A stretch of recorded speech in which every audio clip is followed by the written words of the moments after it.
அனைவருக்கும் வணக்கம். இன்றைக்கி நம்ம பார்க்க போகிறது 6ஆம் வகுப்பு ஒரு மதிப்பெண் வினாக்கள். கடந்த காணொளிகளில் நம்ம 6ஆம் வகுப்பில் 1லிருந்து 125 வரைக்குமான வினாக்களை பார்த்துட்டோம். இன்றைக்கி 126லிருந்து 150 வரைக்கும் இருக்கக்கூடிய வினாக்களை பார்க்க போகிறோம். குரூப் எக்ஸாம் எழுதி கவர்மெண்ட் ஜாப் போகிறது தான் உங்களுடைய லட்சியமாக இருந்துச்சு அப்படின்னா கண்டிப்பாக உங்களுக்கு இந்த வினாக்கள்லாம் பயனுள்ளதாக இருக்கும். தொடர்ந்து இணைந்திருங்கள். வினா பாருங்கள். 126வது வினா.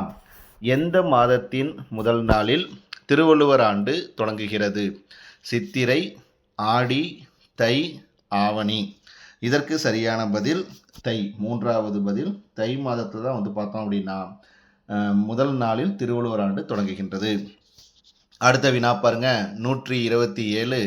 சரியான இணை எது?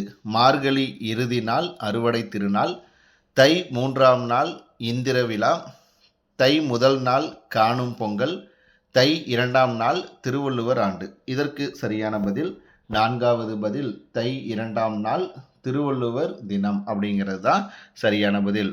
அடுத்த வினா பாருங்க. 128. எந்த மன்னன் மற்போரில் சிறந்து விளங்கியதால் மாமல்லன் என போற்றப்படுகிறார்? முதலாம் மகேந்திரவர்மன், முதலாம் நரசிம்மவர்மன், 2ஆம் நரசிம்மவர்மன், 2ஆம் மகேந்திரவர்மன். இதற்கு சரியான பதில் 2வது பதில் முதலாம் நரசிம்மவர்மன்.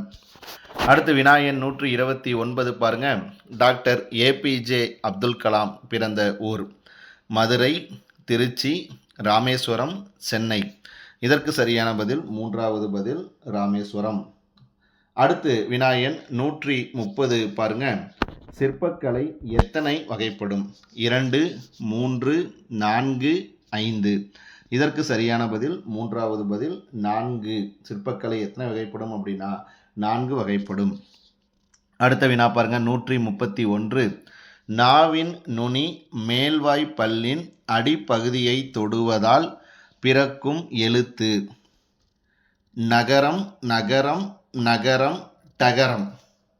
டன்னகரம், ரன்னகரம், தன்னகரம், டகரம். இதில் பார்த்தோம்னா சரியான பதில் 3வது பதில் தன்னகரம். தன்னகரம் தான் பார்த்தோம் அப்படின்னா நாவின் நுனி மேல்வாய் பல்லின் அடிப்பகுதியை தொடுவதால் பிறக்கும் எழுத்து. அடுத்த வினா பாருங்க. 132. சரியான தொடர் எழுதுக. கதிரவன் மறையும் காலையில் உதித்து மாலையில், மாலையில் காலையில் உதித்து மறையும் கதிரவன், கதிரவன் காலையில் உதித்து மாலையில் மறையும், மறையும் காலையில் கதிரவன் உதித்து மாலையில். இதற்கு சரியான பதில் 3வது பதில் கதிரவன் காலையில் உதித்து மாலையில் மறையும். அடுத்த வினா பாருங்க. 133. சரியான இணை எது? சொற்பொருள்.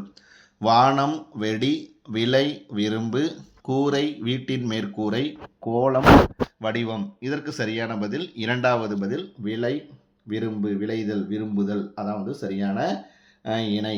அடுத்த வினா பாருங்க. 134. தண்ணீரின் உயரத்திற்கு ஏற்ப நீர்ப்பூக்கள் வளரும். அதனை போல டேஸ் அளவுக்கு ஏற்ப மனிதர் உயர்வார்கள் என திருக்குறள் கூறுகிறது? ஒழுக்கத்தின், ஊக்கத்தின், ஆக்கத்தின், அறிவின். இதற்கு சரியான பதில் 2வது பதில் ஊக்கத்தின். ஊக்கத்தின் அளவுக்கு ஏற்ப மனிதர் உயர்வார்கள் அப்படின்ட்டு திருவள்ளுவர் திருக்குறளில் சொல்கிறாரு. அடுத்த வினா பாருங்க. 135. ஊக்கமது கைவிடேல் என்னும் ஔவையின் ஆத்திச்சூடிக்கு ஏற்ற திருக்குறளை தேர்ந்தெடு. உள்ளத்தால் உள்ளலும் தீதே பிறன்பொருளை கள்ளத்தால் கல்வேம் எனல், விருந்து புறத்ததா தானுண்டல் சாவா மருந்தெனினும் வேண்டற்பாற்று அன்று, உள்ளம் உடைமை பொருளுடைமை நில்லாது நீங்கிவிடும், சொல்லுக சொல்லிற் பயனுடைய சொல்லற்க சொல்லில் பயனிலா சொல். இதற்கு சரியான பதில் 3வது பதில் உள்ளம் உடைமை பொருளுடைமை நில்லாது நீங்கிவிடும். இந்த குறள் தான் பார்த்தோம்னா ஊக்கமது கைவிடல் என்னும் ஔவையின் ஆத்திச்சூடிக்கு ஏற்ற திருக்குறள். அடுத்து வினா எண் 136 பாருங்க. திராவிட நாட்டின் வானம்பாடி என போற்றப்படுபவர் யார்? வாணிதாசன், கண்ணதாசன், முடியரசன், பாரதிதாசன். இதற்கு சரியான பதில் 3வது பதில் முடியரசன். அவர் தான் பார்த்தோம்னா திராவிட நாட்டின் வானம்பாடி என்று போற்றப்படுகிறார். அடுத்த வினா பாருங்க 137. டேஸ் நதிப்புறத்து கோதுமை பண்டம் டேஸ் வெற்றிலைக்கு மாறு கொள்வோம் என பாரதியார் பாடினார். கங்கை வைகை, யமுனை வைகை, கங்கை காவிரி, யமுனை காவிரி. இதற்கு சரியான பதில் மூன்றாவது பதில் கங்கை காவிரி. கங்கை நதிப்புறத்து கோதுமை பண்டம் காவிரி வெற்றிலைக்கு மாறு கொள்வோம் அப்படின்னு சொல்றாரு. அடுத்து வினாயன் 138 பாருங்க. 4 நிலங்கள் என்பவைகளுள் தவறானதை தேர்ந்தெடு. குறிஞ்சி, முல்லை, மருதம், பாலை. இதற்கு சரியான பதில் பாலை. கேள்வி என்ன? 4 நிலங்கள்ல எது தவறானவை? குறிஞ்சி, முல்லை, மருதம், நெய்தல் தான் வருன்னு. ஆனால் 4வது பதில் பாலைன்னு கொடுத்துருக்காங்க. அதனால தவறானது 4வது பதில் பாலை.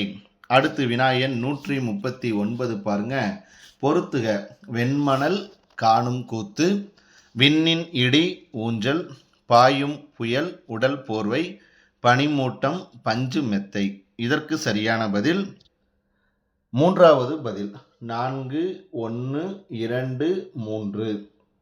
வெண்மணல் அப்படிங்கிறது பஞ்சு மெத்தை, விண்ணின் இடி அப்படிங்கிறது காணும் கூத்து, பாயும் புயல் அப்படிங்கிறது ஊஞ்சல், பனிமூட்டம் அப்படிங்கிறது உடல் போர்வை. அடுத்த வினா பாருங்க 140. தவறான இணை எது? பாலோடு வந்து கூலோடு பெயரும் குறுந்தொகை, பொன்னோடு வந்து கரியோடு பெயரும் அகநானூறு, தன்னாடு விளைந்த வெண்ணெல் தந்து நற்றிணை, சமன் செய்து சீர்தூக்கும் கோல் பட்டினப்பாலை. இதில் சரியான பதில் பார்த்தோம் அப்படின்னா 4வது பதில் சமன் செய்து சீர்தூக்கும் கோல் பட்டினப்பாலை. அப்படின்னா சமன் செய்து சீர்தூக்கும் கோல் அப்படிங்கிறது எந்த நூலில் வருது அப்படின்னா திருக்குறளில் வருது, திருவள்ளுவர் சொன்னது. அதனால தவறானது இதான். மேலே இருக்கிறது 3மே சரி. குறுந்தொகையில் இது வருது, அகநானூரில் இது வருது, நற்றிணையில் இது வருது. ஆனால் சமன் செய்து சீர்தூக்கும் கோல் அப்படிங்கிறது திருக்குறளில் வருது. அதனால் இது தவறு. அடுத்த வினா பாருங்க 141. பரதர், பரத்தியர், எயினர், எயிற்றியர் எந்த நிலங்களுக்கு உரிய மக்கள்? குறிஞ்சி, முல்லை, மருதம், நெய்தல். இதற்கு சரியான பதில் 4வது பதில் நெய்தல். பரதர், பரத்தியர், எயினர், எயிற்றியர் நெய்தல் நில மக்கள். அடுத்த வினா பாருங்க 142. நாட்டுப்புற பாடலில் மீனவர்கள் செய்யும் தவம் எதுவென கூறப்பட்டுள்ளது? கடல் அலையை வணங்குதல், அதிகமாக மீன் பிடித்தல், ஆழ்கடலில் முத்து எடுத்தல், மூச்சடக்கி நீந்துதல்.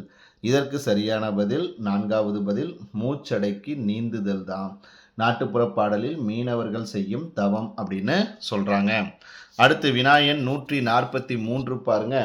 ஏற்றப்பாட்டு, ஓடப்பாட்டு என்பவை எந்த நாட்டுப்புற பாடல் வகையுள் அடங்கும்? விளையாட்டு பாடல், சங்குப்பாடல், கொண்டாட்டப் பாடல், தொழில் பாடல். இதற்கு சரியான பதில் 4வது பதில் தொழில் பாடல் தான் ஏற்றப்பாட்டு, ஓட்டப்பாட்டு அப்படிங்கிற நாட்டுப்புற பாடல் வகையில் அடங்கும். அடுத்து வினாயன் 144 பாருங்க. தமிழ்நாட்டின் தலை சிறந்த துறைமுகமாக முற்காலத்தில் விளங்கியவற்றில் தவறானது எது? கொற்கை, பூம்புகார், முசிறி, உறையூர். இதில் சரியான பதில் 4வது பதில் உறையூர். உறையூர் தான் பார்த்தோம்னா தவறானது அப்படின்னு சொல்கிறாங்க. அடுத்து வினாயன் 145 பாருங்க. எந்த நாட்டிலிருந்து தமிழர்கள் அதிகமாக குதிரைகள் வாங்கினர்? கிரேக்கம், அரேபியா, மெசமடோபியா, எகிப்து. இதற்கு சரியான பதில் 2வது பதில் அரேபியா. அரேபியா நாட்டிலிருந்து தான் தமிழர்கள் அதிகமாக குதிரைகள் வாங்கினார்கள். அடுத்து வினாயன் 146 பாருங்க. நடுவு நின்ற நன்னெஞ்சினோர் என வணிகரை போற்றும் நூல் எது? மதுரை காஞ்சி, பட்டினப்பாலை, அகநானூறு, குறுந்தொகை. இதற்கு சரியான பதில் 2வது பதில் பட்டினப்பாலை. அடுத்த வினா பாருங்க 147. நானிலத்தை கண்ட பெரும் நாகரிக மாந்தன் அவன் என தமிழரை புகழ்ந்து பாடியவர்? முடியரசன், கண்ணதாசன், வாணிதாசன், பாரதிதாசன். இதற்கு சரியான பதில் முதல் பதில் முடியரசன். வினாயன் 148 பாருங்க. பொருத்தமானது எது? அண்மை சுட்டு ஆ, செய்மை சுட்டு ஈ, அகச்சுட்டு அவன், சுட்டுத்திரிபு உது. இதற்கு சரியான பதில் மூன்றாவது பதில், அகச்சுட்டு அவன். அதான் வந்து சரியானது. அண்மை சுட்டுங்கிறது ஈ வரும்னு, செய்மை சுட்டுங்கிறது ஆ வரும்னு, சுட்டுத்திரிபு அப்படிங்கிறது அந்த, இந்த, இதான் வந்து வரும். அதனால் இதெல்லாம் தப்பாக கொடுத்துருக்காங்க. பொருத்தமானது அகச்சுட்டு அவன். அடுத்து வினாயன் 149 பாருங்க. அருகில் உள்ளவற்றிற்கும் தொலைவில் உள்ளவற்றிற்கும் இடையில் இருப்பதை சுட்டிக்காட்ட எந்த சுட்டெழுத்து அக்காலத்தில் பயன்படுத்தப்பட்டது? ஆ, இ, உ, இம் மூன்றும். இதற்கு சரியான பதில் மூன்றாவது பதில் உ. அடுத்த வினா, கடைசி வினா பாருங்க. 150. வினா எழுத்துகள் எத்தனை வகைப்படும்? 3, 4, 5, 6. சரியான பதில் 5. வினா எழுத்துக்கள் வந்து பார்த்தோம் அப்படின்னா 5 வகைப்படும். என்னென்ன அப்படின்னா ஆ, அதுக்கப்புறம் ஏ, அப்புறம் ஏ, அப்புறம் ஓ, அப்புறம் யா. இதான் வந்து வினா எழுத்துகள் மொத்தம் 5 அப்படின்னு சொல்கிறாங்க. இதில் வந்து பார்த்தோன்னா நம்ம வினாயன் 126லிருந்து 150 வரைக்கும் பார்த்தோம். நம்ம அடுத்த காணொளியில் 151லிருந்து 175 வரைக்கும் பார்ப்போம். தொடர்ந்து இணைந்திருங்கள்.